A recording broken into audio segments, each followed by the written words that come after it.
Seigneur, je prie que tu me gardes fidèle à toi. Garde mon cœur et aide-moi à garder la foi. Ranime ma flamme et même si les hommes m'acclament, que mon cœur reste calme. Alors ce matin, nous allons encore continuer notre leçon. Tout le monde m'entend? Ok.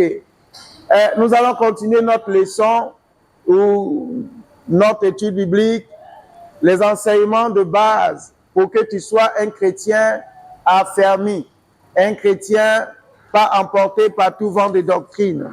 Que quelqu'un dise Amen. L'objectif de ces enseignements, comme je le répète encore, c'est pour te permettre d'être un véritable chrétien, un chrétien qui a toutes les informations pour ne pas se laisser distraire par qui que ce soit ou par quoi que ce soit. Très important. Parce que si tu es enfant de Dieu, tu dois pouvoir profiter de tous les privilèges dont bénéficient les enfants de Dieu. Alléluia. Alors nous avons démarré un enseignement que nous avons intitulé « Les doctrines étrangères à la foi ». Et dès le premier jour, nous avons montré les éléments basiques de la loi et ceux également de la foi. Et nous sommes en train de parler des parures, c'est ça? Des parures extérieures. Nous avons parlé des boucles d'oreilles, nous avons parlé de quoi encore? Des chaînes, de tout ce qui est paru. Est-ce que quand on est chrétien, on peut porter des parures? Est-ce qu'on peut porter des boucles d'oreilles? Est-ce qu'on peut porter des chaînes? Est-ce qu'on peut faire ci? Est-ce qu'on peut faire ça? Amen. Parce que de plus en plus, nous voyons des enseignements qui sortent et qui disent que celui qui porte une boucle d'oreille, une femme qui porte une boucle d'oreille, va en enfer. Une femme qui ne se voile pas et qui prie Dieu ira en enfer. Donc nous avons ensemble essayé de voir tous ces aspects. Nous avons vu le voile, nous avons vu également les parures extérieures. Alléluia. Et nous avons compris que la Bible dit que la chevelure représente pour la femme un voile. Donc une femme qui a ses cheveux, qui prie, c'est un voile qu'elle a. Donc le voile ne peut pas, l'absence de voile sur la tête d'une femme ne peut pas l'envoyer en enfer. Il faut qu'on soit très clair là-dessus. Donc ne vous laissez pas emporter ou embrouiller l'esprit par de tels enseignements. La Bible également, ceux qui développent de telles théories s'appuient sur le texte de l'apôtre Paul qui parle du dépouillement de l'homme ancien, dépouillement du corps, dépouillement de l'homme. Alléluia. Et quand on parle de dépouillement, la Bible fait référence à l'homme ancien, à tout ce que nous étions avant de devenir à Christ. Parce que si avant, tu étais, comment je vais dire ça, si tu étais voleur, la Bible te demande de déposer ce manteau de voleur-là. Tu ne dois plus continuer à servir Christ en gardant le caractère, en gardant cet esprit de vol. Tu dois te dépouiller de cet esprit. Alléluia. Si tu étais un homme violent, un homme qui battait sa femme, lorsque tu viens à Christ, tu as obligation de te dépouiller de cette colère et de cette violence. Christ n'accepte pas la violence, le fait qu'un homme batte sa femme. Ça, c'est le dépouillement. Il y avait la méchanceté dans ton cœur. Vous savez, souvent, on laisse les vrais éléments qu'on devrait dépouiller pour parler d'un dépouillement seulement physique. Vous allez voir que des personnes se couvrent de la tête jusqu'aux orteils, mais quand vous voyez leur caractère, quand vous voyez leur cœur, c'est compliqué. Et souvent même, j'entends des gens dire, la maman là, elle va tout le temps à l'église, mais de toute façon, elle est méchante. Qui a déjà entendu ça? Elle va tous les jours à l'église, mais elle est méchante. Et moi-même, j'en ai connu une, mais actuellement, avec l'âge, elle a pris beaucoup. Elle est très âgée, bon, pas très. Elle doit être maintenant dans la soixantaine. Donc, elle commence à baisser un peu. Mais je vous assure que cette femme-là a torturé son mari. Mais aujourd'hui, avec l'âge, elle commence à relâcher prise petit à petit. Donc, on ne peut pas aller à l'église attacher un gros foulard. Hein, souvent, on peut appeler ça une antenne parabolique. C'est comme ça. Mais quand on arrive à la maison net, on dit Django est arrivé. Tout bouge, tout le monde fuit. Non, c'est de ça qu'on parle. C'est ce dépouillement-là. Où tu es une jeune fille, tu es très impoli à la maison. Lorsque tu acceptes Jésus, cette impolitesse-là, tu dois te débarrasser de cela. C'est de cela qu'il s'agit. Mais tu peux porter tout ce que tu veux.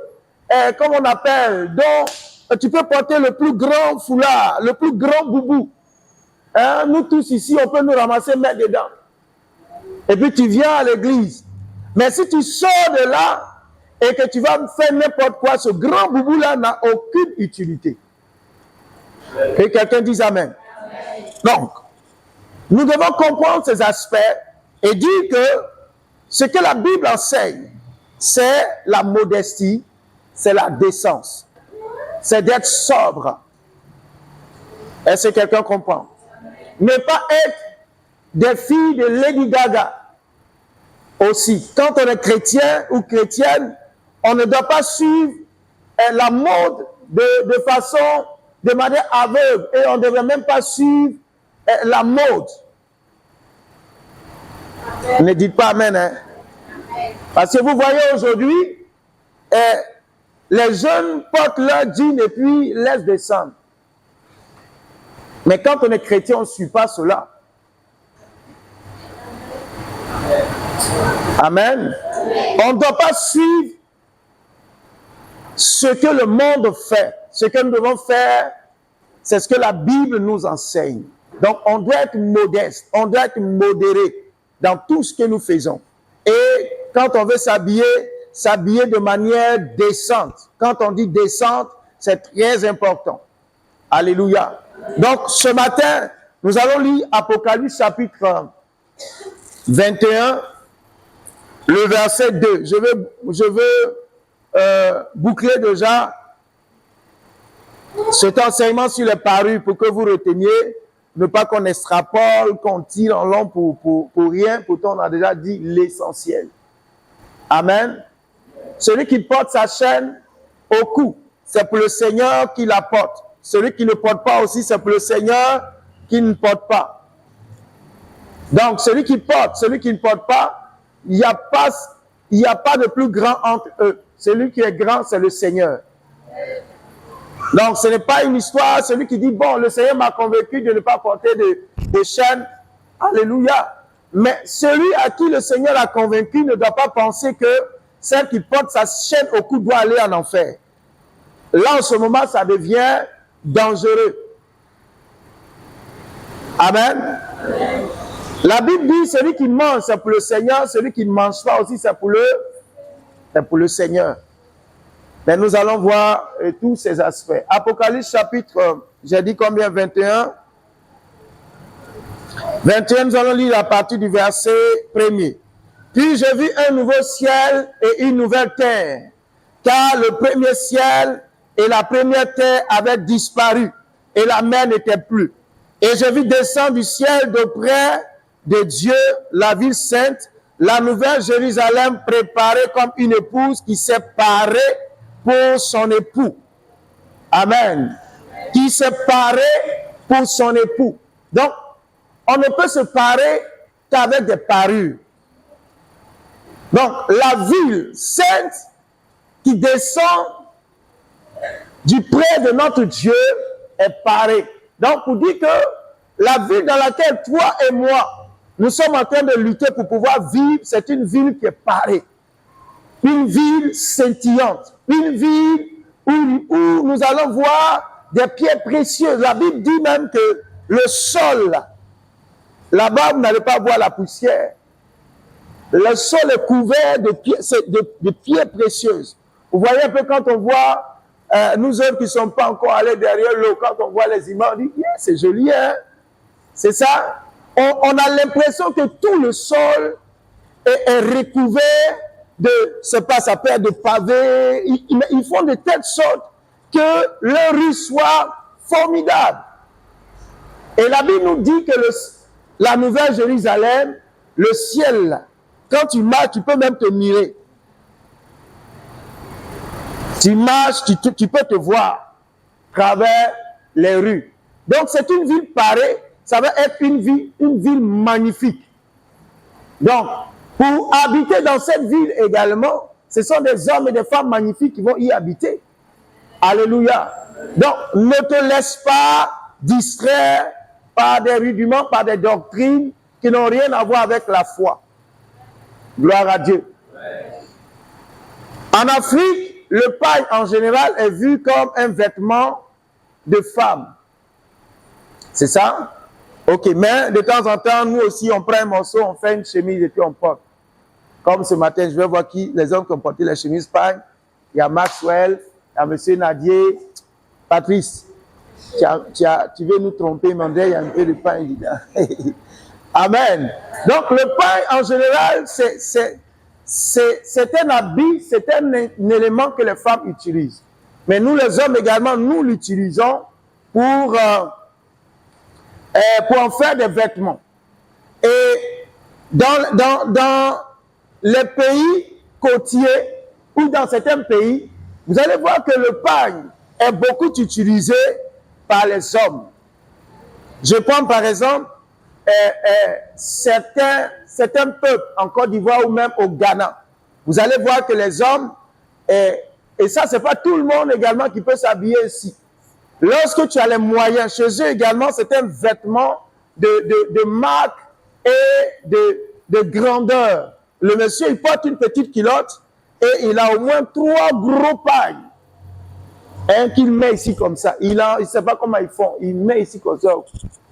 Comme on s'est converti au départ, on a dit que ça, si tu mets, tu portes ça, tu vas aller en enfer. Parce que nous, on comprenait cela comme des vêtements de femmes et l'homme n'a pas le droit de prendre femme et le paille mettre comme ça et puis non. Mais après, nous avons compris que ça faisait partie de leur culture. Ça fait partie de la culture et ce n'est pas une culture qui défie Dieu. Donc, à partir de ce moment-là, ce n'est pas un problème. Alléluia. Ce n'est pas un problème. Mais lorsque on ne comprend pas et qu'on reste figé, on va nous-mêmes être dans l'erreur et puis empêcher l'évangile d'avancer. Et le Seigneur nous donne de comprendre tous ces aspects. Et je veux aussi dire, lorsqu'on a la liberté, il ne faut pas faire de l'exagération. Amen. Il ne faut pas prendre ton oreille, tu perces ici jusqu'à ici. Et toute l'oreille là même est percée. Ici aussi c'est percé, tout est percé. Le nez là tu as percé partout ici. La bouche là, partout ici c'est percé. Amen. Et puis maintenant quand toi seul, tu mets ici 10 boucles d'oreilles. Ici aussi 10. Ton corps là, la Bible dit que ton corps n'est pas pour toi. Ton corps appartient à qui? Au Saint-Esprit, à Dieu. Donc tu ne peux pas maltraiter ton corps comme ça. Tu vas percer toute l'oreille là, toutes tes 2 oreilles. Souvent même ça ne suffit pas, on veut mettre dedans même. Dedans là-bas. On va attraper la langue, la pauvre langue. On va la sortir, on va percer la langue. Mettre des boucles. Est-ce que la langue là c'est fait pour mettre une boucle là-bas? Quelqu'un a une boucle sur sa langue ce matin, on va enlever ça. Rukivo sourit bien, je vais voir. Moi-même, je vais enlever ça ce matin. Hein, on va prendre de l'alcool. La pharmacie est de garde. Hein? Voilà, on va prendre de l'alcool, on va faire arrêter le saignement. Hein?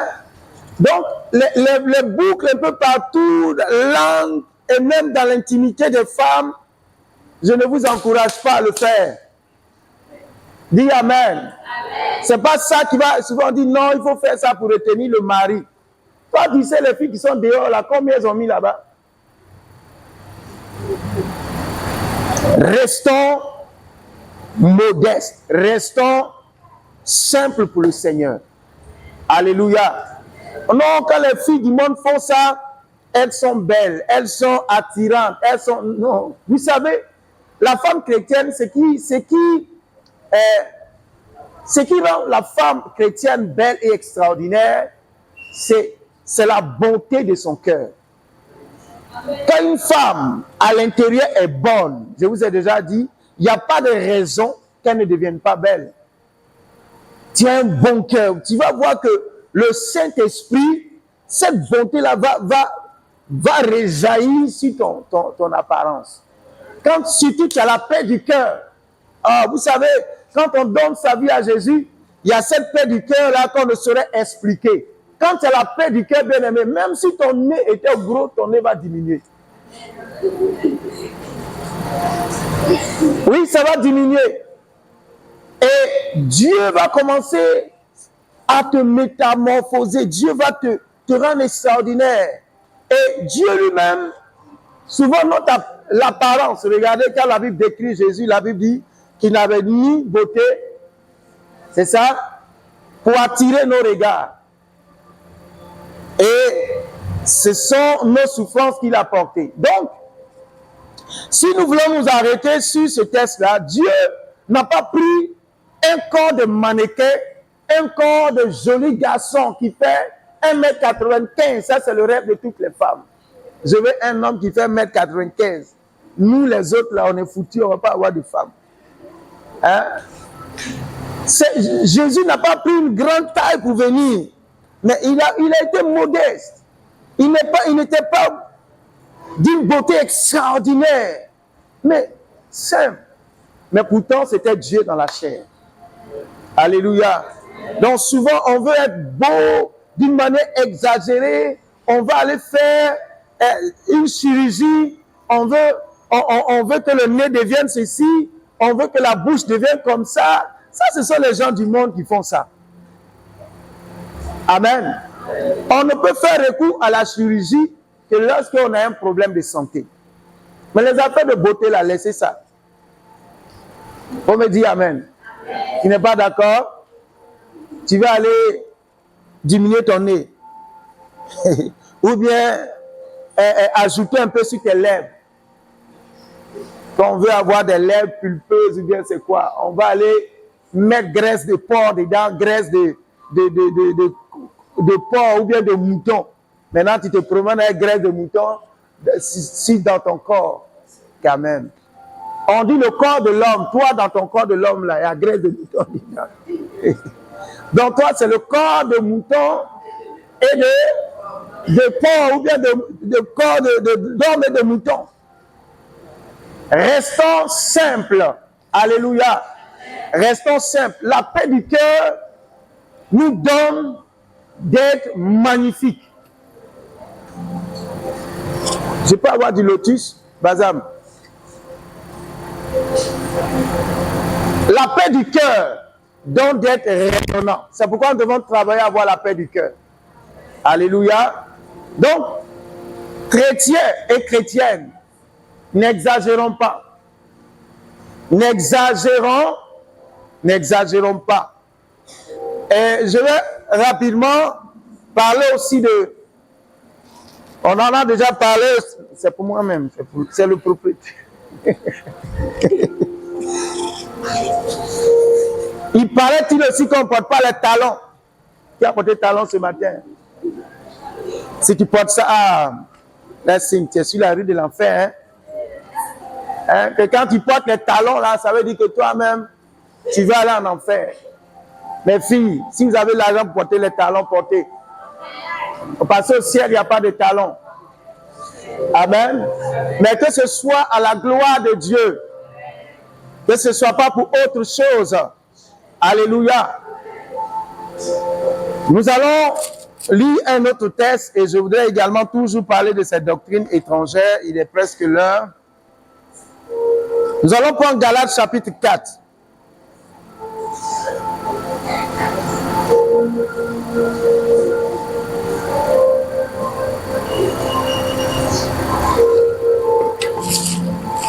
Nous tout.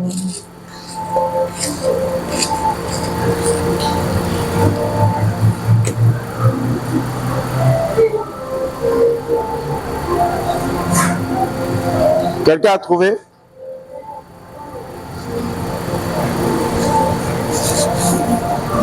Alléluia. Nous allons lire Galates 4 à partir du verset 1er. La Bible dit, aussi longtemps que l'héritier est enfant, je dis qu'il ne diffère en rien d'un esclave, quoi qu'il soit le maître de tout. Mais il est sous des tuteurs et des administrateurs jusqu'au temps marqué par le Père. Nous aussi, de la même manière, lorsque nous étions enfants, nous étions sous l'esclavage des rudiments du monde.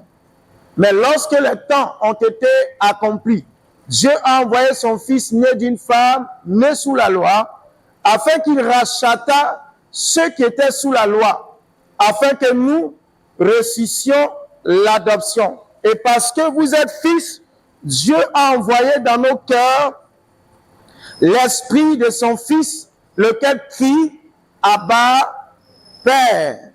Ainsi, tu n'es plus esclave, mais fils. Et si tu es fils, tu es aussi héritier par la grâce de Dieu. Alléluia.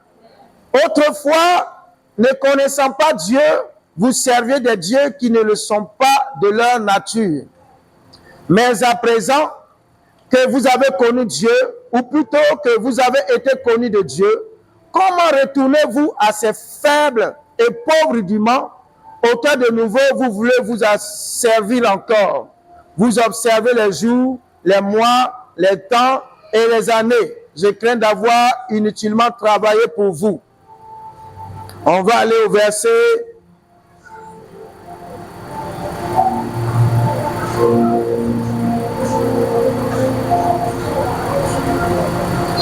Alléluia. On va aller au verset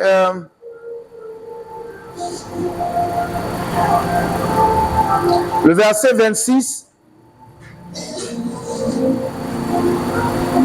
qui dit: mais la Jérusalem d'en haut est libre, c'est notre mère, car il est écrit: réjouis-toi, stérile, toi qui n'enfantes point, éclate et pousse tes cris, toi qui n'as pas éprouvé les douleurs de l'enfantement, car les enfants de la délaissée seront plus nombreux que les enfants de celles qui étaient mariées.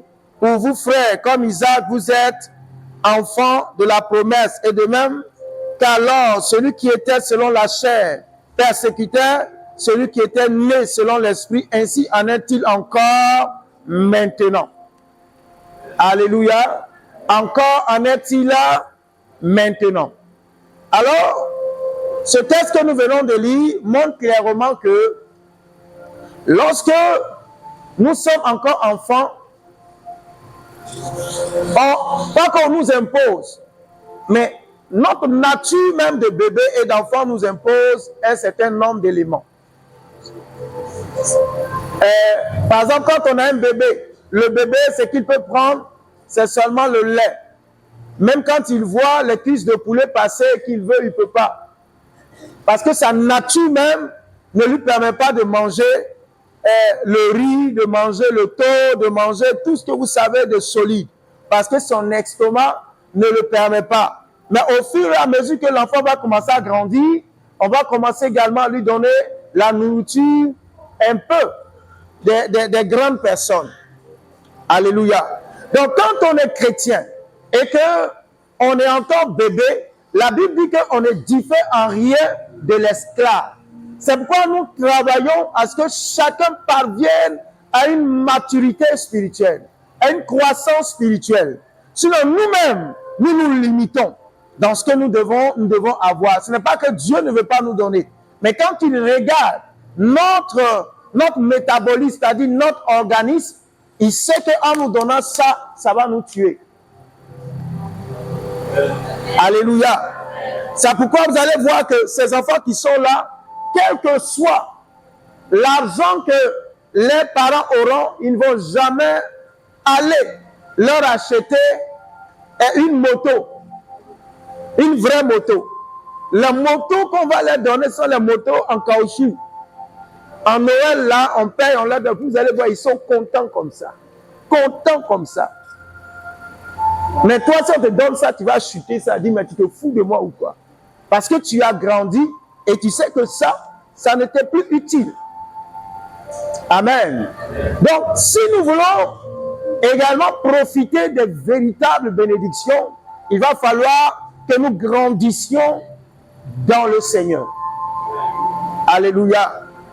Alors, je voudrais aujourd'hui profiter pour parler un peu également de certaines choses qui deviennent aussi des doctrines ou que certaines églises veulent également imposer au niveau des aliments. On ne doit pas manger si. Il y a des églises, par exemple, il y a des fruits qu'on ne mange pas. On ne mange pas certains fruits. Et même on les utilise aussi pour faire des sacrifices. Bon, ici, par la grâce de Dieu, bon, si je ne connais pas encore, mais il n'y a pas trop d'églises comme ça. Entre-temps, je voyais aussi l'église où les gens ne portaient pas les chaussures qui sont là. Est-ce que ça existe ici? Voilà, on ne porte pas de chaussures. Et ils se promènent. Je suis sûr qu'en mars, ils ne vont pas sortir. Hein. Actuellement, là, si tu marches sur le goudron, mais toi, tu vas avoir des problèmes. Mais, ils ont pris des passages bibliques, ils ont appliqué, et ça fait partie de leur identité. On ne porte pas de chaussures. Si tu portes aussi des chaussures, ça veut dire que tu as péché. C'est très dangereux. Amen. Il faut porter tes chaussures. Jésus, même quand il est venu, Jean-Baptiste a dit, je ne suis pas digne de délier quoi? Donc ça veut dire que Jésus lui-même, il portait des chaussures. Maintenant, d'où vient cette idée qu'on ne doit pas porter de chaussures pour être agréable à Dieu? Ce sont des doctrines fantaisistes. Alléluia. Fantaisistes. Donc, lorsque nous devenons chrétiens, c'est pourquoi il est très bon de lire la parole de Dieu. Qui a déjà lu toute la Bible ici? Toute la Bible. Ah. C'est compliqué. Donc, vous ouvrez comme ça. Seigneur, parle-moi, parle-moi. Ah. Et puis demain encore, piche. Piche. C'est ça? Il faut prendre la Bible de la Genèse et la lire jusqu'à l'Apocalypse. Je ne vous dis pas de lire ça, finir ça en un mois. Non, prenez le temps. Mais ce qu'il faut, il faut lire toute la Bible. Amen. Parce qu'une chose que Dieu interdit peut-être en Exode, vous allez voir que dans le Nouveau Testament, quelque part, Jésus donne le feu vert pour cela. Mais si vous ne lisez pas la Bible, vous irez quelque part, on vous dira quelque chose, et vous allez prendre ça pour parler d'évangile. C'est pourquoi chez nous, les évangéliques, on vient à l'église avec sa Bible pour vérifier que ce qu'on nous dit est vrai. Il ne faut pas se contenter de ce que le pasteur dit. Le pasteur, il s'est réveillé, il n'est pas content, il vient vous dire des choses, et vous aussi, vous prenez ou partez. Il n'est pas content, sa femme l'a énervé à la maison. Il vient, il dit, à partir d'aujourd'hui, Dieu m'a dit qu'on peut frapper sa femme. Et vous rentrez chez vous, Maxwell rentre chez lui, il attrape Samy là. Piche, piche. Madame Sanou, bon, toi, tu as la grâce, ton mari n'est pas là ce matin. Il n'a pas entendu le message. Mais il faut vérifier, est-ce que la Bible dit véritablement cela? C'est pourquoi chacun doit avoir sa Bible et lire sa Bible. Que quelqu'un dise Amen. Et nous verrons également que le diable fera tout pour qu'on ne puisse pas lire la Bible. Le diable va tout faire pour qu'on ne puisse pas lire la Bible. Mais il faut te lancer ce défi-là de pouvoir lire toute la Bible. Est-ce que quelqu'un peut se lancer ce défi? Je ne vois pas les mains. Hein? Je ne vois pas les mains. Hein? Alléluia. Il faut lire toute la Bible, de la Genèse à l'Apocalypse. Tu vas ressortir renouvelé. Et pendant que tu lis, il faut avoir un carnet. Quand tu découvres quelque chose de nouveau, tu notes. Alléluia. Tu notes et puis tu cherches à comprendre. Tu peux poser des questions dessus. On va t'éclairer.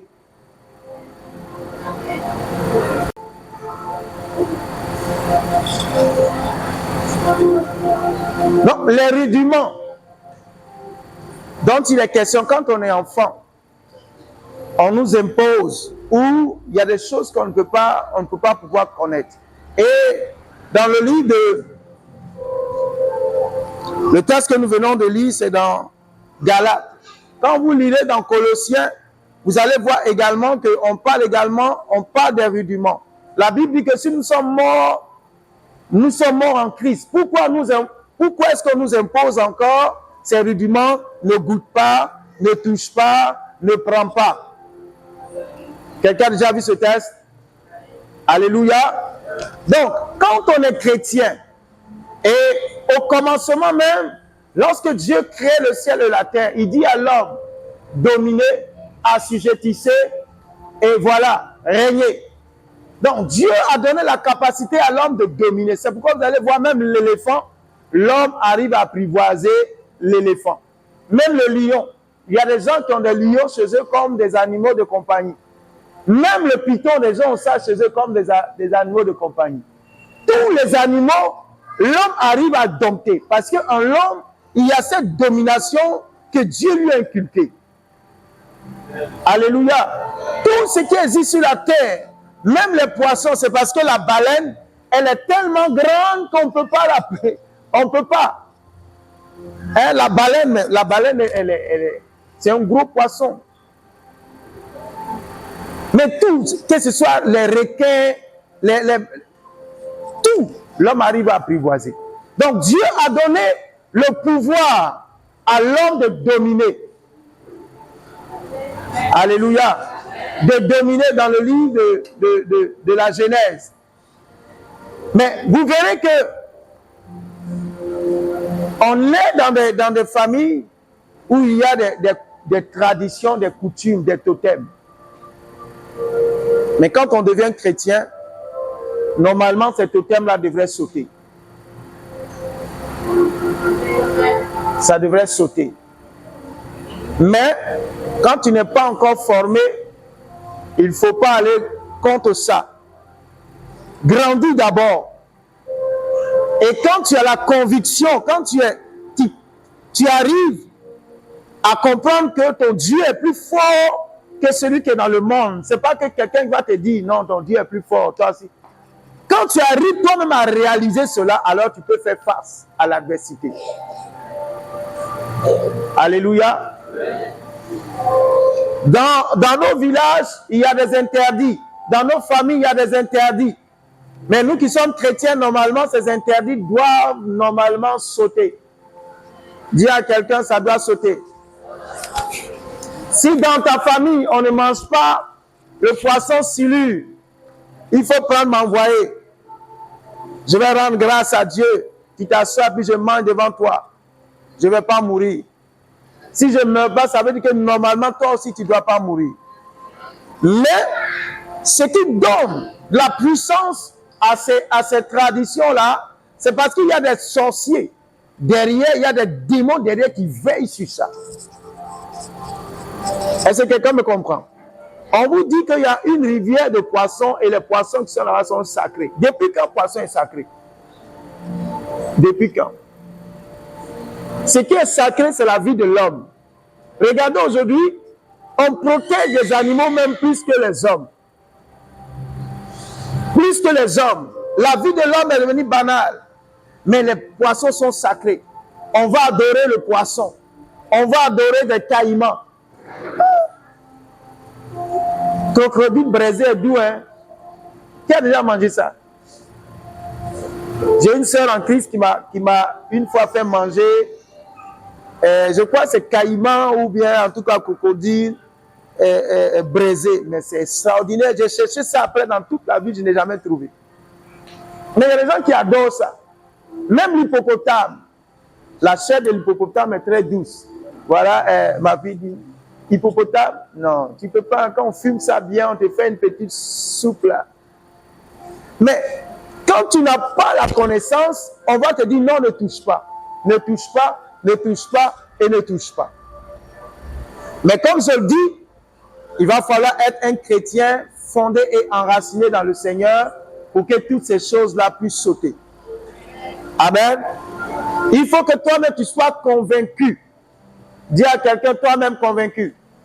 Il ne faut pas manger, puis c'est le pasteur qui a dit, oh, c'est manger. Est-ce que ça la même là? Non, non, non, non. Une fois que tu réfléchis comme ça, le diable va t'avoir.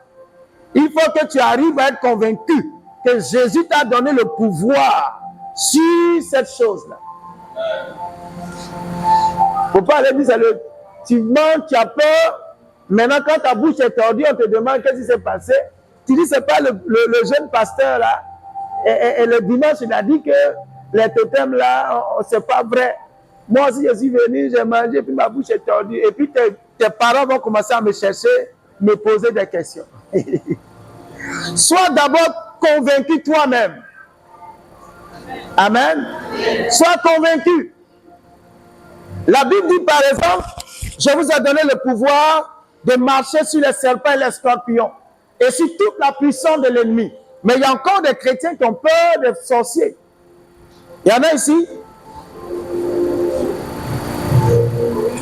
Les gens ont peur. Il y en a, je sais que vous êtes là. Hein? Voilà. Juliette a peur des sorciers. Ça veut dire que cette vérité biblique-là, elle ne s'est pas encore appropriée, cette vérité-là. La vérité est là, mais elle regarde et dit, est-ce que c'est vrai? Parce qu'elle a grandi aussi dans un milieu où elle a vu les sorciers là, opérer, faire des choses qui ont dépassé son entendement. Donc, il va falloir qu'un jour, Dieu va te surprendre un jour. Et quand Dieu va te surprendre là, tu vas marcher, mais les sorciers vont t'entourer et puis tu ris. Alléluia. Mais tant que ce passage biblique n'est pas devenu vérité pour toi, tu auras toujours peur des sorciers. Mais je prie que cette parole devienne rapidement vérité dans ton cœur. Et tu vas voir que quand elle est vérité dans ton cœur, les sorciers auront du mal à t'approcher. Dans ma prière, c'est que tu comprennes que tout ce que Dieu a créé est bon pour être consommé. Amen. Tant que cela ne dérange pas, tu manges, tu ne fais pas de diarrhée, il n'y a pas de bouton qui sort sur toi, il faut manger. Parce que aussi, chaque organisme peut réagir différemment au contact d'un aliment. Ça peut être normal. Donc quand ça arrive, tu sais que ça, ce n'est pas bon pour ton organisme. Et puis tu laisses de côté. Dis Amen. Mais quand on te dit que non, ça c'est interdit, c'est un totem, nos grands-parents avant, ce poisson-là les a sauvés. Depuis qu'un poisson sauve l'homme? Hein? Depuis quand? Il faut attraper le poisson-là, égorge-le, puis mange-le. Rien ne va t'arriver. Alléluia. Est-ce que tu peux acclamer le Seigneur ce matin?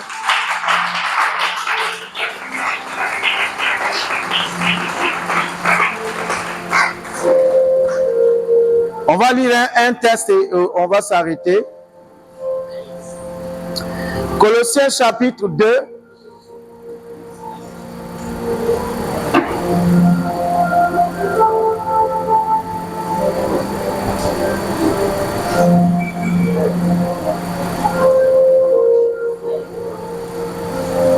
Colossiens 2, le verset 20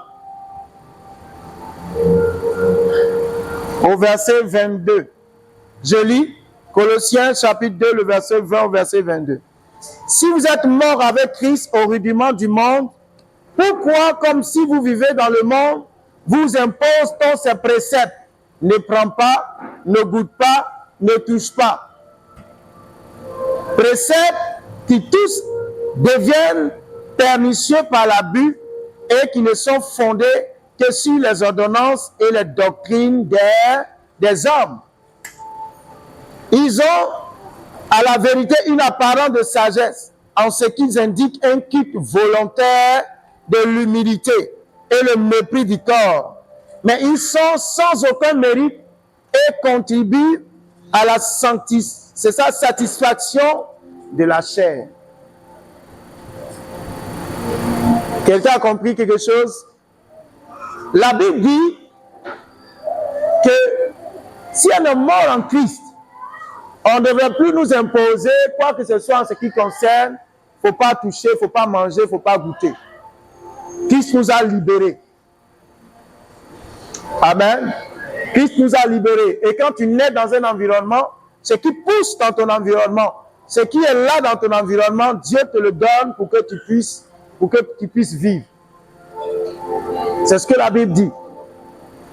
Mais tout ça, ça va se faire par la foi. Si tu n'as pas la foi, tu vas avoir des problèmes. Et il faut que tu sois un véritable chrétien. Tu ne dis pas Amen. Parce que si tu es un chrétien et que d'abord, ce qui ouvre les portes, ce qui donne la force à l'ennemi pour détruire le chrétien, c'est le péché. Donc si tu vis dans le péché, et puis tu vas défier les sorciers de ton village, ils vont te créer des problèmes. Hein. Il faut être un chrétien sanctifié qui vit dans la crainte de Dieu. Alors, la protection de l'Éternel est sur toi. C'est comme, je termine avec cet exemple, c'est comme un homme qui a ses enfants. Et chaque homme aimerait que ses enfants soient libres, soient des personnes libres. Mais ce monde est régi par des règles. Tu aimes c'est ton fils. Mais si ton fils va commettre un vol et qu'on l'arrête, malgré l'amour que tu as pour ton fils, là, on va l'enfermer. Et spirituellement, souvent c'est comme ça. Dieu nous aime. Mais quand tu sors du cadre, parce qu'il y a des règles également spirituelles. Si tu vis dans le désordre, tu vis comme tu veux, mais un démon va t'arrêter quelque part puis t'enfermer. C'est pourquoi la sanctification est très importante. Alléluia. Et ma prière, c'est qu'on grandisse et que tous ces rudiments qu'on nous imposait là ne nous soient plus imposés. Ce n'est pas quelqu'un qui va dire tu dois manger, c'est toi-même qui seras convaincu. Tu seras convaincu et tu vas commencer à manger.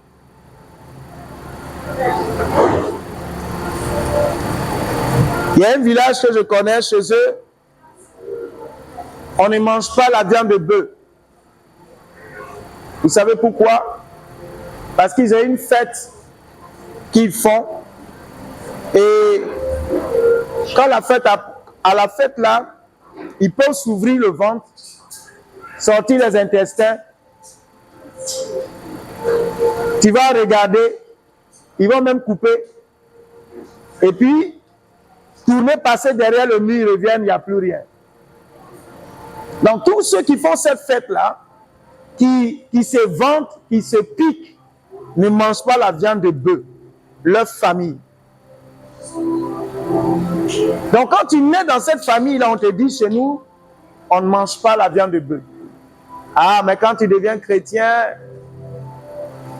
cette règle-là ne s'impose plus à toi. Oui, tu vas au marché, tu payes ta viande de bœuf, tu vas, tu fais ta soupe, tu manges. Parce que Christ t'a libéré. Est-ce que tu peux acclamer le Seigneur ce matin?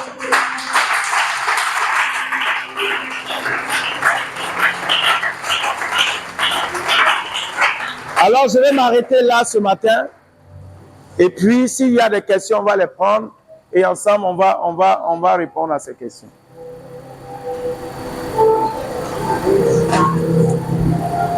Est-ce que quelqu'un veut poser une question par rapport à tout ce qui a été dit? C'est aussi l'occasion, hein, comme je dis, quand Jésus enseignait, Jésus permettait aux gens de lui poser des questions et puis de répondre. Si tu as des questions, il faut poser. Tu n'es pas venu ici avec quelqu'un. Tu es venu seul. Il ne faut pas dire si je lève ma main, on va me regarder. Ils n'ont qu'à te regarder. C'est ça même Dieu veut. Oui? Question? Oui? Juliette? Maman de...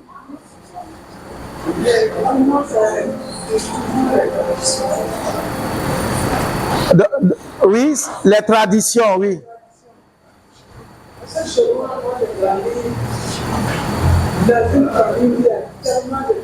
Ok. C'est souvent quand on est devenu chrétien, quand on a toujours peur. Je ne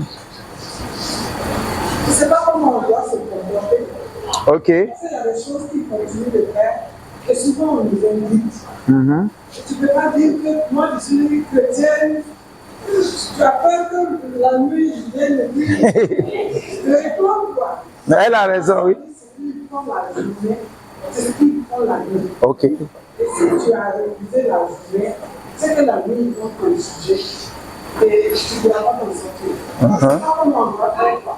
Le chrétien passe à cette tradition. D'accord. Donc, donne-nous un exemple. C'est-à-dire, tu vas au village et c'est quoi? La tradition là, c'est quoi? Ils vont tuer un animal, offrir à quelque chose et puis t'inviter. Ok. Seulement, d'habitude, les premiers janvier, ils ont des œufs. En fait, c'est des morceaux de jardin. Les morceaux de? Les jardins. Ok. En bas. Ils appellent ça le dieu des ancêtres. D'accord. Et chaque 1er janvier, ils tuent le poulet dessus. C'est-à-dire, quand tu rentres, tu n'as pas même que moi je ne mange pas. Quand tu rentres, tu as précisé qu'ils font ça. Tu es obligé, on vous appelle tous, tu es obligé de venir te mettre à genoux pour les regarder tuer leur poulet. Regarder si ça a donné, si ça n'a pas donné, puisqu'ils demandent la protection des ancêtres. Tout le monde est à genoux. Et toi, maintenant, on t'appelle, tu jures, ils sont assis, attends. Tu es obligé de sortir. D'accord. Et aller t'asseoir avec eux. Pour qu'ils fassent ça. Maintenant, je ne sais pas, comme on dit que, chrétien, on dit que je suis chrétien, et puis après, on va me trimballer, j'ai vu beaucoup qui sont trimballés. Il y en a beaucoup qui sont tombés en tout cas. Donc moi, je l'ai. C'est pas comment faire.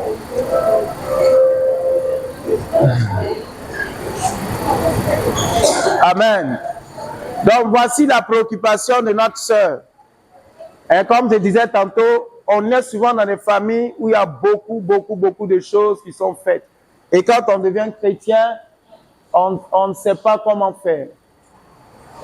J'ai voulu peut-être qu'on lise le texte de Daniel.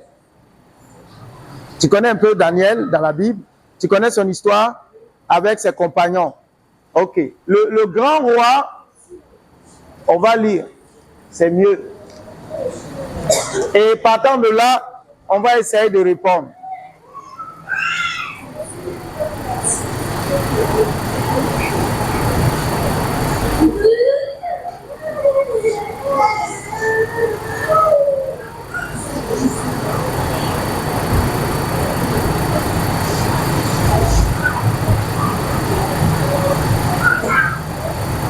Daniel chapitre 3.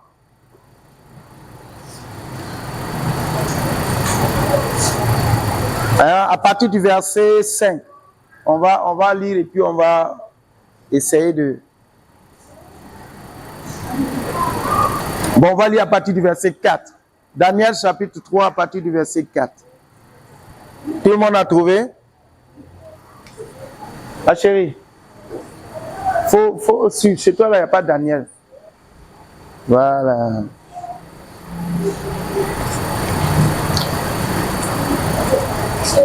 Un héros cria à haute voix: voici ce qu'on vous ordonne, peuple, nation, hommes de toutes langues. Au moment où vous entendrez le son de la trompette, du chalumeau, de la guitare, de la sambuc, du psalterion, de la cornemuse et de toutes sortes d'instruments de musique, vous vous prosternerez et vous adorerez la statue d'or qu'a élevée le roi Nebuchadnezzar. quiconque ne se prosternera pas et n'adorera pas, c'est ça, et n'adorera pas sera jeté à l'instant même au milieu d'une fournaise ardente. C'est pourquoi, au moment où tout le peuple entendit le son de la trompette, du chalumeau, de la guitare, de la sambuc, de la psalterion et de toutes sortes d'instruments de musique, tous les peuples, les nations, les hommes de toutes langues se prosternèrent et adorèrent la statue d'or qu'avait élevée le roi Nebuchadnezzar. À cette occasion et dans le même temps, quelques Chaldéens s'approchèrent et accusaient les Juifs.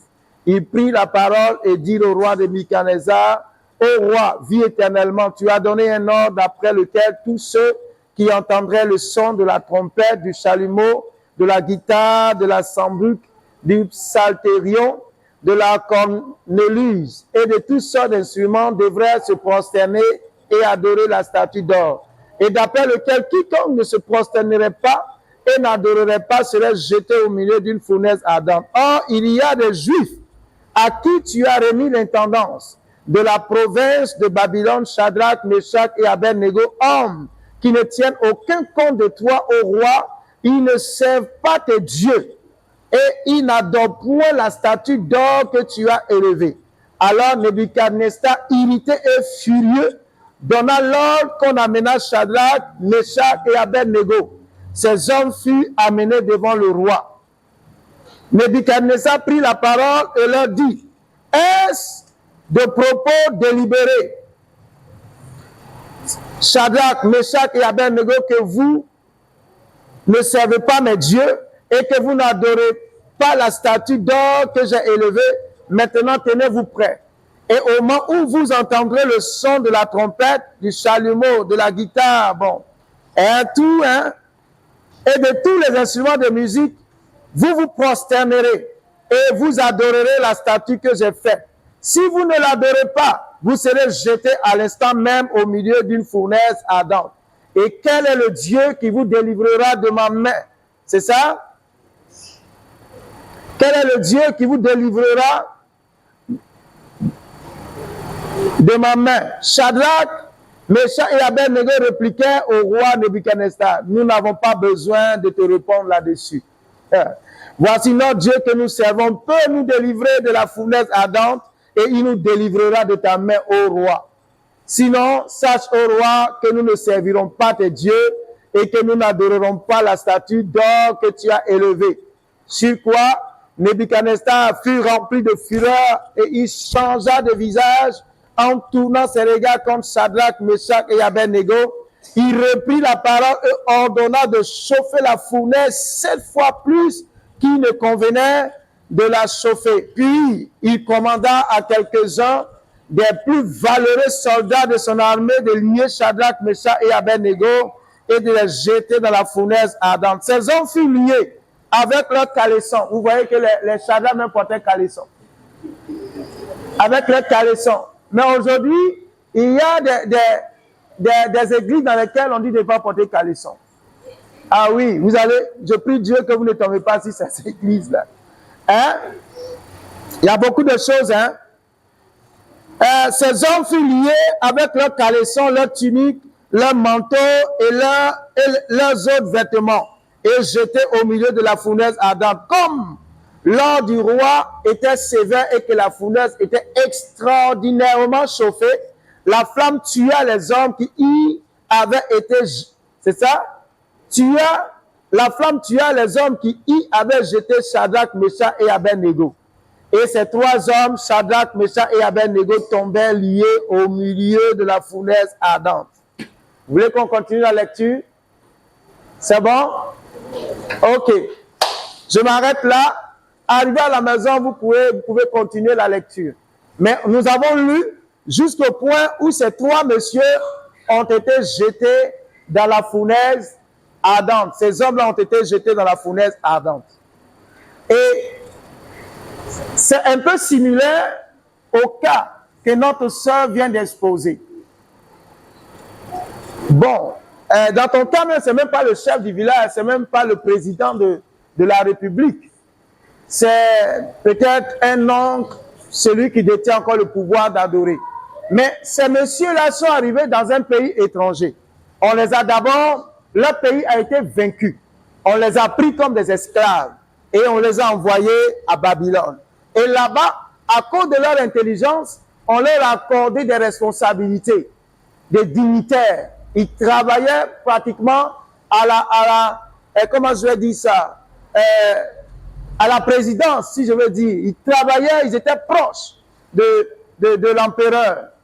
Et voici que l'empereur va ériger une tour en or. Et ils vont donner l'ordre à ce que quand ils vont entendre le son de la musique, tout le monde puisse se prosterner pour adorer. Pour adorer. Ils ont été clairs, celui qui ne va pas adorer sera exécuté, sera tué. Mais tout ça, c'était à cause des Juifs que les gens ont poussé le roi à faire une telle chose. Mais le temps est arrivé, ils ont joué de leurs instruments, mais Shadrach, Abednego, et puis qui? Meshach, ont refusé de se prosterner. Donc, les gens les ont remarqués, ont porté l'information au roi. Et lorsque le roi a eu l'information, il dit, ah bon, est-ce que c'est vrai ce que vous me dites? Faites-moi venir ces hommes-là. Vous savez, souvent, tu peux avoir une première victoire, mais le diable, là, il est très rusé. Il va encore te remettre pour dire, bon, peut-être que ta victoire, là, il va dire non, peut-être que tu n'as pas fait exprès. Hein, viens, tu vas reprendre, on va voir si tu es garçon, viens. Et ça, c'est maintenant devant le roi avec toute son armée. Et le roi dit, le roi leur pose des questions. Et voici ce qu'ils vont dire. Ils disent que nous n'avons pas de réponse à donner. On n'a même pas de réponse à donner là-dessus. Et ton Dieu, là, on ne va pas l'adorer. Catégoriquement. On ne va pas l'adorer. Et puis, notre Dieu que nous servons là, il peut nous délivrer. Et il va même nous délivrer de ta main. Pour une fournaise ardente, avant les gens étaient quand même, tu vois un peu les fous là. Les fous qu'on utilise aujourd'hui pour fondre l'or, fondre tout ce qui est, tu veux. Comme ils ont refusé, le roi a demandé de chauffer 7 fois plus que d'habitude. Et c'est grand, peut-être que ça vaut certainement ce temple ce matin. Ils ont chauffé. Et le roi a demandé de lier ces hommes-là qui ont refusé d'adorer l'idole. La Bible dit que les soldats vaillants, costauds, ce sont eux qui les ont liés. Et quand il a donné l'ordre, ils les ont saisis et ils se sont approchés. Ils ont ouvert les jeter. Ceux qui sont allés les jeter là, la vapeur de la fournaise là, les a tués. Donc imaginez maintenant l'intérieur. Si la vapeur qui sont là tue ceux qui sont dehors, imaginez. Mais ils sont tombés dans la fournaise. Mais la suite est extraordinaire, je vous encourage à lire. Alléluia. C'est extraordinaire, ils sont tombés. Et les gars sont en train de se promener dedans. Ça va, Shadrach? Notre affaire là, dont on a parlé là, tu te rappelles de ça? Et le roi est là-bas, il regarde, il voit des gars qui se promènent dans le feu. Il dit, mais ça c'est quelle histoire? Je n'ai jamais vu ça depuis ma vie. Mais ils sont plus 3, mais ils deviennent combien? 4. Il regarde, il dit, mais je regarde, mais il y a un parmi eux là. N'avons-nous pas jeté 3? Mais je vois 4. Et le 4e ressemble à un Dieu, au Fils de Dieu. Alléluia. Et le Dieu en qui ils ont cru les a protégés. Et la Bible dit qu'ils sont ressortis avec leur caleçon intact. Lisez, vous allez voir, même leur caleçon n'a pas été brûlé. Rien, leurs cheveux, rien n'a été brûlé. Dieu a transformé cette fournaise ardente-là en un jardin, un paradis. Ils étaient à l'aise dedans.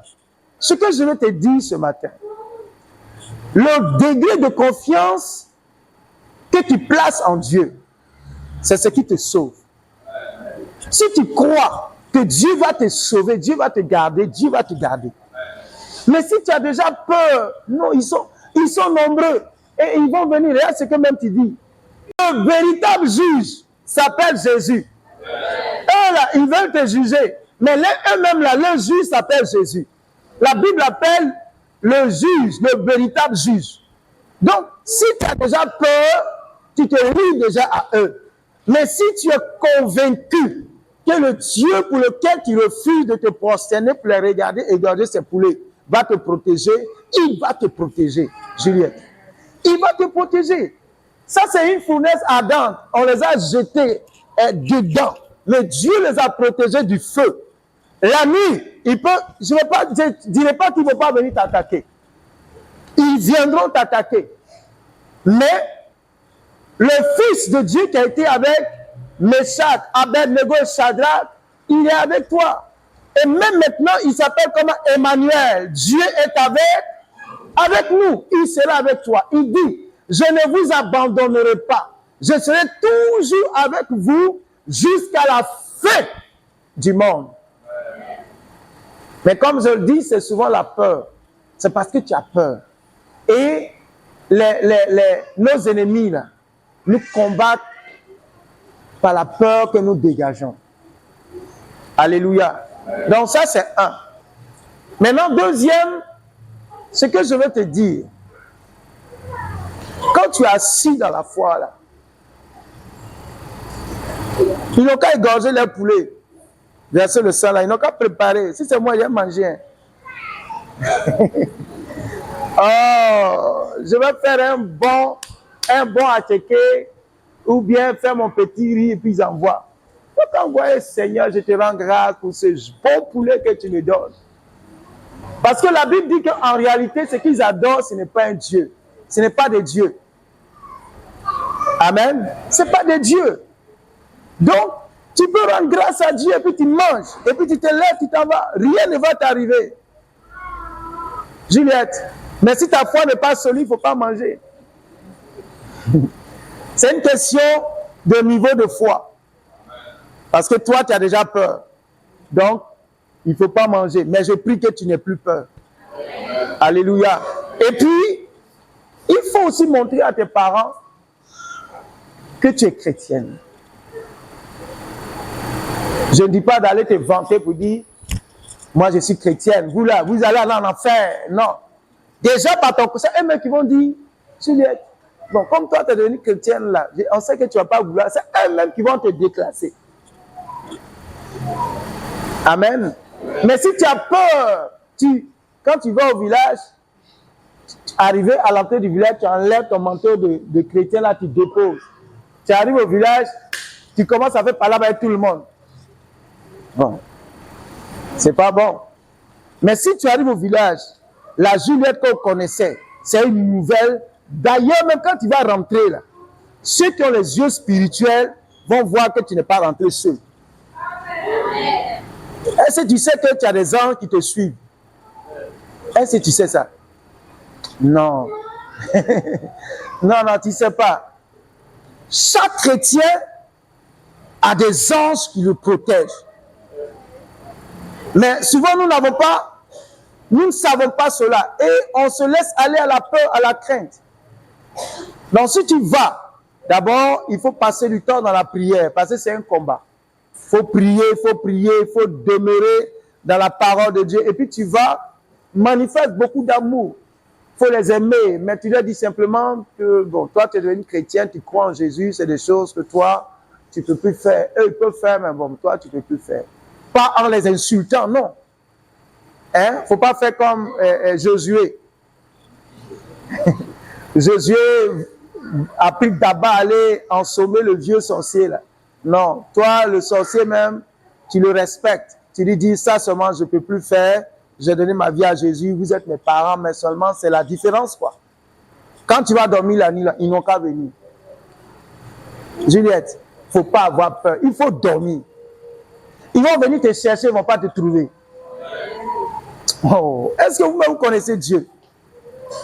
ils vont venir te chercher, ils ne vont pas te trouver. Même s'ils te trouvent, ils ne pourront pas t'approcher. Parce que la protection de Dieu est une réalité. C'est une réalité. Mais souvent, c'est parce que nous ne croyons pas. On a peur des sorciers. Je vous ai déjà rendu ce témoignage. J'ai été au village et j'ai prié, puis je priais. Et le matin, il y a un dignitaire du village qui m'a appelé.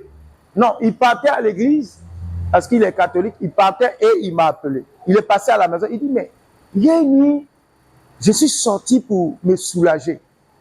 Parce que le village est un peu sur une pente. Et ils sont un peu en haut, nous on est un peu en bas comme ça. Il dit, il est sorti se soulager. Et de chez lui, il voit notre maison. Et quand il se soulageait, il a vu une lumière. Il a voulu crier pour dire au feu. Mais quand il regarde, il ne voit pas de fumée. Il dit, mais c'est quel feu qui peut brûler sans fumée? Et quand il regarde bien, il voit que ce n'est pas un feu naturel. Il a compris que c'était la protection de Dieu. Et il m'a appelé, il m'a dit, mon petit, Dieu est avec toi. Mais nous on dormait, moi je n'ai jamais vu ce feu. C'est lui qui a vu et qui est venu. Qui m'a dit ça. Donc toi également, quand tu dors là, il y a un feu. Mais le problème du chrétien, il veut voir d'abord avant de croire. Si Dieu te montre le feu qui t'entoure là, toi-même tu vas fuir. Hein. Quand tu vas sentir un peu de chaleur dans ton corps, tu vas dire, Dieu, c'est le feu là. Et le feu qui m'entoure là, il faut enlever, Seigneur. Donc Dieu fait même que tu ne vois pas. Amen. Souvent tu marches et puis tu sens que c'est comme un feu dans ton corps. Quelqu'un sent ça? Peut-être qu'il y a une attaque et Dieu intensifie la chaleur. Et tu sens ça un peu dans ton corps. Mais si Dieu te montre ça, toi-même tu vas fuir, sortir de ton feu. Et aller te livrer aux démons. Amen, Juliette, il ne faut pas avoir peur des sorciers. Tu crois que tu vas y arriver? Tu vas y arriver. Il faut confesser la parole de Dieu. Il faut croire ce que la Bible dit. Aucun sorcier ne va te toucher. Dieu t'a donné le pouvoir de marcher sur eux. Crois, tu vas là, il faut manger, il faut avoir la foi, tu manges, tu rentres, tu bois l'eau glacée, puis tu viens à Ouaga. Hein? Tu as compris? Par exemple, au village, les gens font des fêtes, il y a une fête d'Ignam qu'ils font. Fête d'Ignam, en septembre en général. Avec les frères, on a prié, il y avait de nouveaux chrétiens qui disent, parce que souvent aussi, quand il y a un nouveau chrétien qui dit, ça là, c'est pour des fétichistes, il ne faut pas manger. Je pense que l'apôtre Paul a parlé de ça. Non, ça là, ils ont donné un fétiche avec, il ne faut pas manger. C'est comme il y a certains chrétiens, quand les musulmans même préparent, et puis on envoie, dit non, ça là, ils ont adoré Allah avec. Hé, réunissez, envoyez-moi. Ma femme va mettre au frigo, on ne va pas préparer pendant une semaine. On va manger ça et puis rendre grâce à Dieu.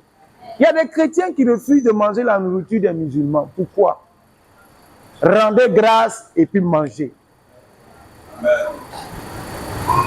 Vous n'êtes pas d'accord?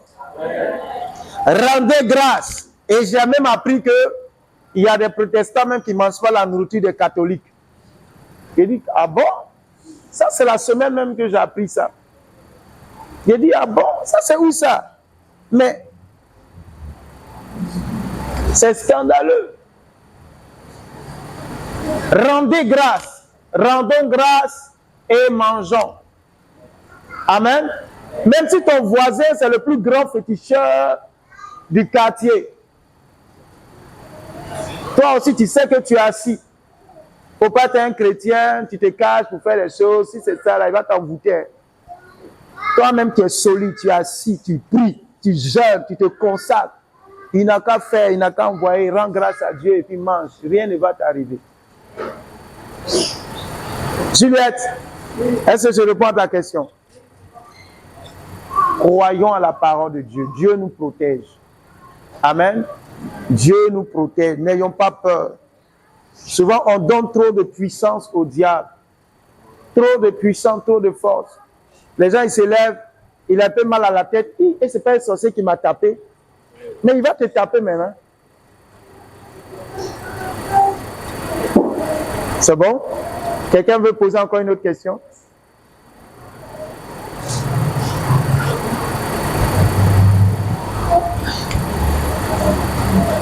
Jacqueline, c'est bon? Chantal, c'est bon? Mais tu as une question aussi. Tu as une question?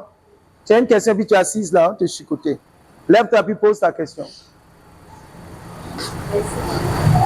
On va te donner le micro, tout le monde va t'entendre. Rapidement, on va répondre rapidement et puis on va avancer. Merci, papa. Donc, on a parlé de degré de la foi. Degré, d'accord.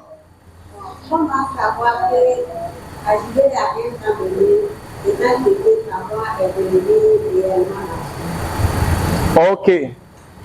Merci. Comment savoir qu'on a atteint ce degré où on est mature? Est-ce que quand un enfant commence à devenir mature, et c'est quelqu'un même qui va lui dire, lui-même il sait qu'il devient mature, ses dents commencent à pousser, les dents sont là, quand tu mets ton doigt, toi-même tu sais.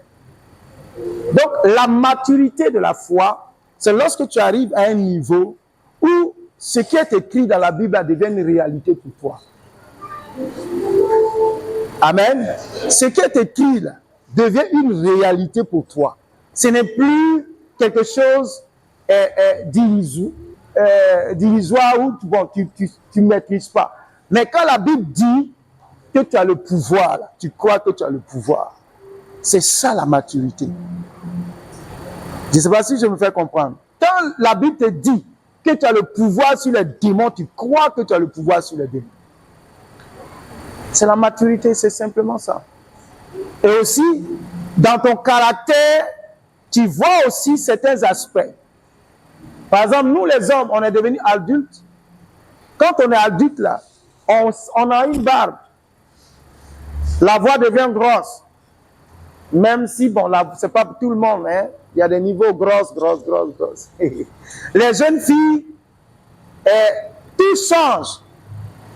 Ça prouve qu'on est devenu mature. Spirituellement aussi, quelqu'un qui est devenu mature va manifester certains aspects.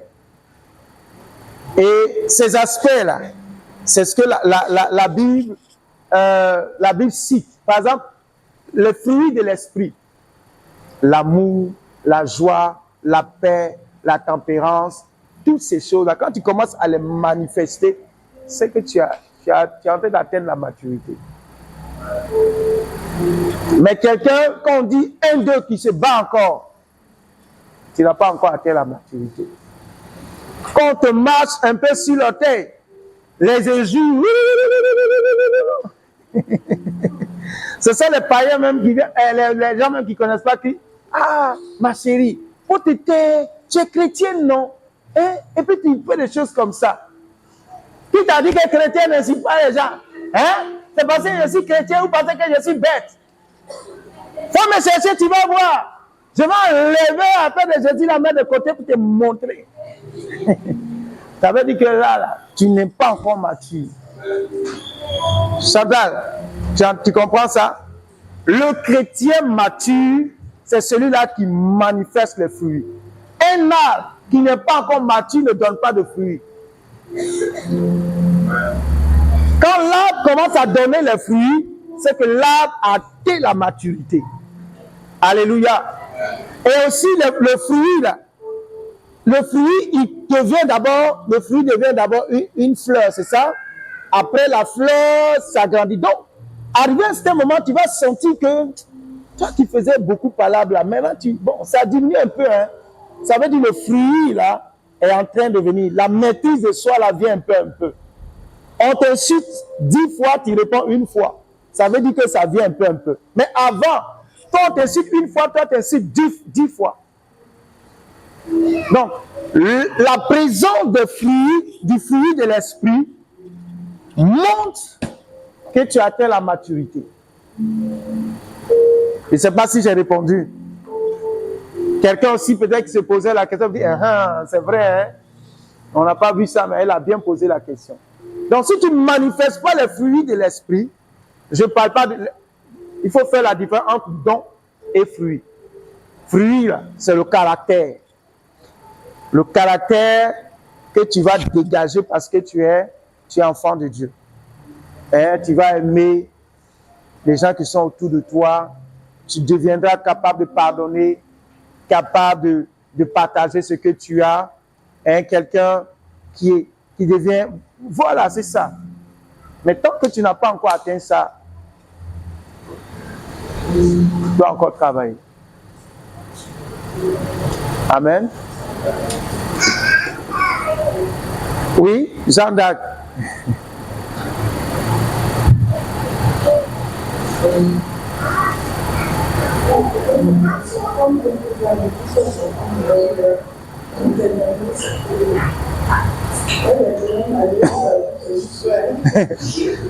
D'accord. Écoutez, elle dit qu'elle a déjà mangé une fois un animal sacré et puis elle a eu chaud, oui.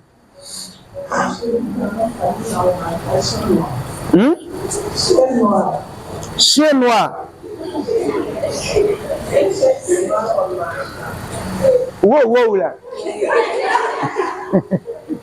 D'accord. Donc, les autres couleurs, vous pouvez manger. Blanc, jaune. D'accord, mais c'est le noir que vous ne mangez pas. D'accord, j'écoute.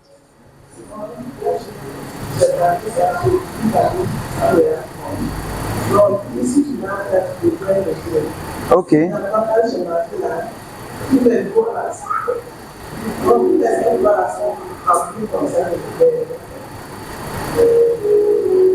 Mais, ok. Tu avais quel âge? Tu étais petite?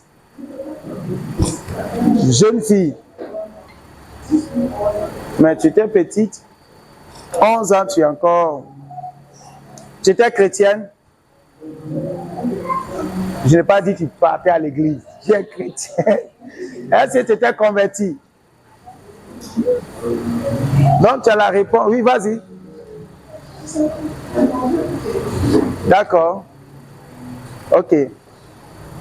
Donc, elle dit que chez eux, on ne mange pas. Leur totem, c'est le chien noir. Et quand elle avait environ 11 ans, elle a mangé le chien noir sans même que sa famille le sache. Et ses doigts ont commencé à manifester les signes de la lèpre. C'est ça? C'est ce que je dis. Derrière les totems, là, il y a des esprits qui sont là, qui surveillent au respect de ces totems. Maintenant, si toi, tu n'as pas un autre Dieu plus fort que le Dieu qui se cache derrière ce totem-là, mais l'esprit, là, va t'attaquer. Tu comprends? L'esprit, là, va t'attaquer. Mais aujourd'hui, tu es chrétienne, là. Moi, j'ai cherché le chien noir, là. Pour venir, tu vas tuer, manger. Hein? Tu vas tuer le chien noir, là, et puis tu manges, et puis, alléluia, moi, je change, j'intercède maintenant. Tu vas voir, quand tu vas finir, on va aller prendre ton poids, tu vas avoir 2 kilos de plus. Amen. Oh, donc, tu ne manges plus le chien. Ah, il ne faut pas manger le chien parce que moi, j'aime trop les chiens. Donc, quand les gens mangent les chiens, là, ça me fait mal. Hein? Monsieur Nadier, tu manges ça? Ah là là là là là là là là.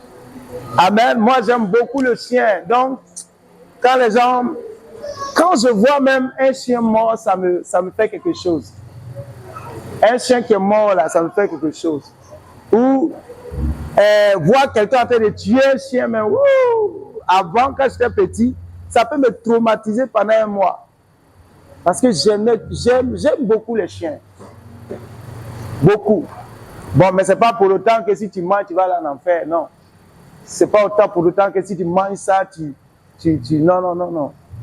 Pas du tout. Parce que Dieu a donné feu vert. Amen. Mais simplement, moi, je l'aime comme animal de compagnie.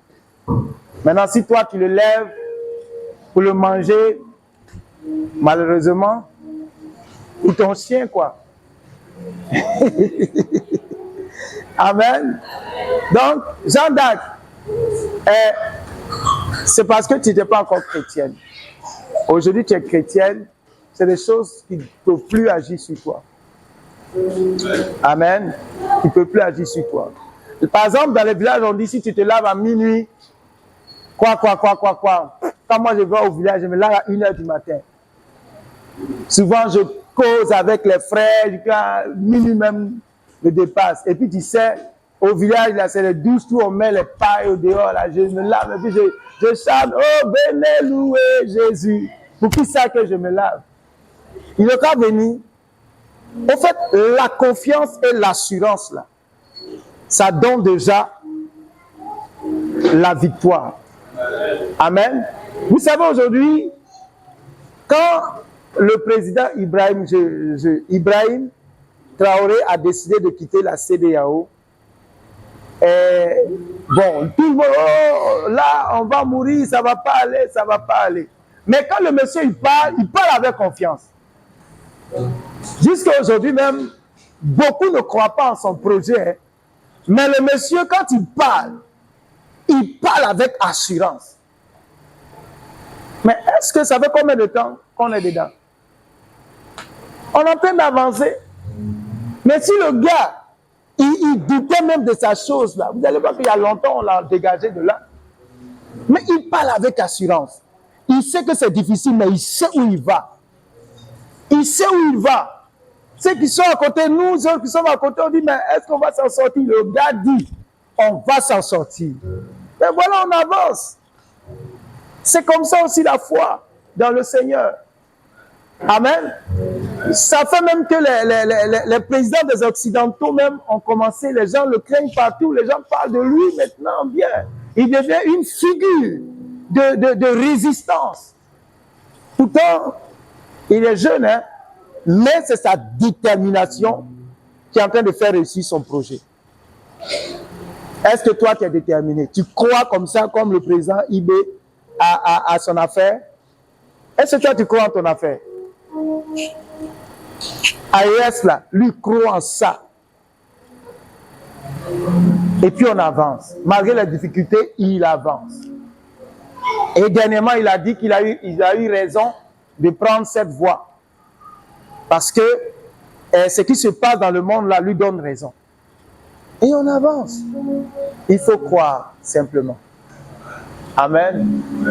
C'est pourquoi il y a un chant qui dit, je te dis que si tu crois, tu verras la gloire de Dieu. C'est tout, c'est une question de croire. Amen. Acclame le Seigneur, on va se lever.